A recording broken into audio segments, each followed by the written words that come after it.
నాకే కాదు తండ్రికి తప్ప ఎవరికి తెలియదు అన్నాడు ఆయన. అది సంఘం ఎత్తబడేటువంటి దాని గురించి మాట్లాడాడు.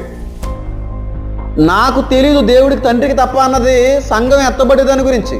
ఆయన భూమి మీదకు అడుగు పెట్టేటువంటి దాని గురించి నాకు తెలియదు అనలేదు.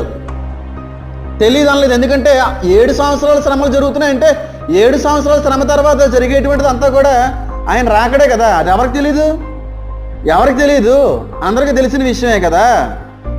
నేను అంటుందే యేసుక్రీస్తు ప్రభు వారి యొక్క రాకడికి సిద్ధపడండి అనట్లేదు నేను.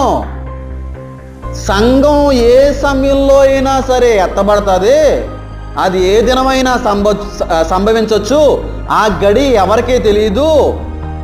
అది ఏ జామైనా సరే జరగచ్చు. ఉదయం కావచ్చు, మధ్యాహ్నం కావచ్చు, రాత్రి కావచ్చు, దొంగ వలే వస్తారన్నాడు కనుక అది మనకి తెలియదు కనుక అంత్య దినాల్లో మనం ఉన్నాము అనేటువంటి